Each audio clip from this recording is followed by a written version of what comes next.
Musicians are huge celebrities. Their music is everywhere, their faces are everywhere, and their lives are seemingly perfect at all times. But there's a lot more going on in a musician's life and career. Here are some secrets musicians would rather you didn't know about them. Phony artistic cred. Most musicians want you to think they write songs by themselves, or at least played a very heavy part in creating them. The sad truth is, many write next to nothing, and their byline exists simply for the artist to get paid. Oftentimes, the singer merely contributes one or two words, which technically makes them a co-writer. Sometimes, they don't even bother with that much effort. Songwriter Chantal Kreviazuk accused Avril Lavigne of writing little that she's been credited for. She later walked those claims back, but it's a little late for that. Then there's Lauryn Hill, who got sued by the songwriting team that helped her put together 1998's The Miseducation of Lauryn Hill. Her label credited Hill as writing most everything by herself, which the lawsuit claimed simply was not the case. They later settled out of court, but smoke suggests fire. Fake personas. Few things hurt a musician's reputation more than not being perceived as real or genuine. So many stars craft a persona that makes them seem more real, even though doing so makes them as fake as can be. This happens in all genres, from country stars pretending to be down-to-earth regular folk to metal bands pretending to be dark and evil. Slayer acts like death-obsessed maniacs, when in truth their singer is a practicing Catholic.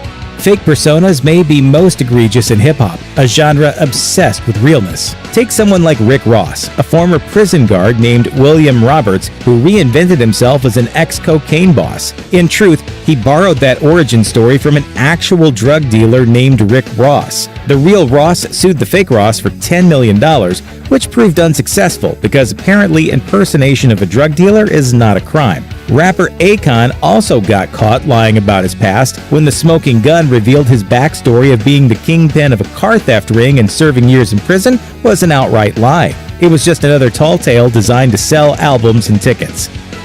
Making ends meet. If your goal is to make money from music, here's a reality check. It's probably not going to happen. Thanks to downloading and streaming, virtually no musicians make money simply from writing, recording, and releasing music. Instead, be prepared to make your fortune through many other routes, some of which aren't glamorous in the least. Plenty of musicians make their money by touring, but for many, that simply isn't enough. That's why you see so many pop stars shilling their own lines of perfume and cologne, clothing lines, or anything else beyond a simple t-shirt with the artist's picture on it. They don't really care if you smell good, they just want to pay their bills. Songwriters versus streaming. The rise of streaming and the decline of people willing to pay anything for music has affected musicians greatly, but what they're going through is nothing compared to those who've been most devastated by the lack of funds, the songwriters. If your only job is to write songs for other people to sing, you might as well do that for free at this point. According to Pacific Standard, songwriters are among the only people in the industry who've never formed a legitimate union, so the internet age has hit them the hardest. They can expect to make, if they're lucky, about half a penny per stream of a song they wrote. Songwriter Andre Lindahl, who wrote Justin Bieber's smash hit As Long As You Love Me, made a mere $218 off 34 million YouTube hits in the song's first year of release. Over on Pandora, despite 38 million streams of the song, he pocketed a paltry $278. Fake beefs. Most musician feuds are about as genuine as pro wrestling feuds, cooked up to sell albums or simply to remind everyone the musicians exist. 50 Cent and Kanye West had a long-running beef, but to hear fellow hip-hopper Reverend Run tell it, they were acting from the start. The two often released music around the same time, so according to Run, their squabbling existed entirely to promote their work.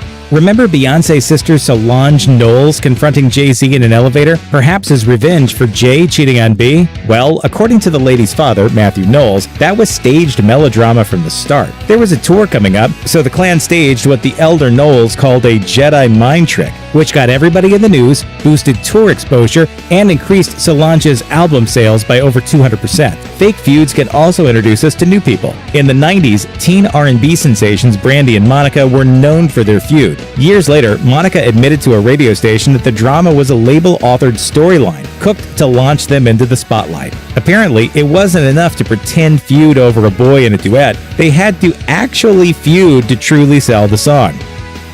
Deeply indebted.